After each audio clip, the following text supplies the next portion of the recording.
Thank you very much. I'm happy to be here. When Larry and Billy asked me to introduce Billy tonight, I immediately said yes, and only after I said yes did I think back to last year's gala when the introducer to Junot Diaz was going on incredibly eloquently about Junot's talent and his work and how much he means to our culture, and then somewhere over there somebody called out, "Boring!"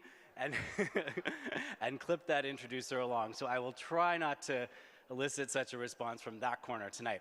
So let me tell you a little bit about Billy. Billy's accomplishments in the world of contemporary poetry are unparalleled.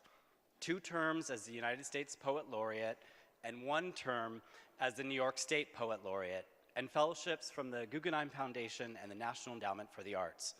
His poems are regularly featured in America's best literary publications, including The New Yorker, The Atlantic, and the New York Review of Books.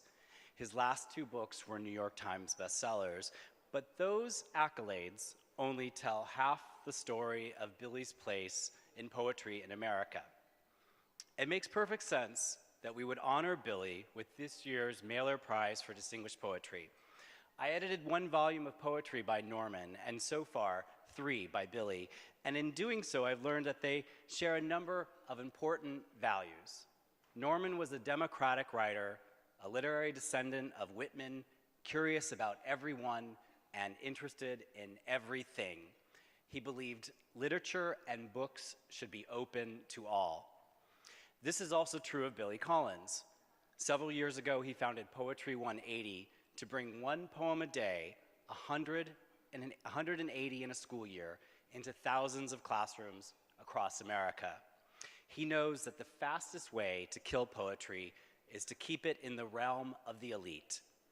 You might find one of Billy's poems in Best American Poetry, or you might find one printed on the back of a Metro card. Professors assign his poems while fans animate them and put them up on YouTube. He has read his poetry in a joint session of Congress and on the Colbert Report. We read his poems at our weddings and our funerals, at moments of joy and wonder, and at times of sorrow, because like Whitman and like Norman, Billy Collins celebrates ourselves and sings ourselves with truth, democratic vision, and always irony.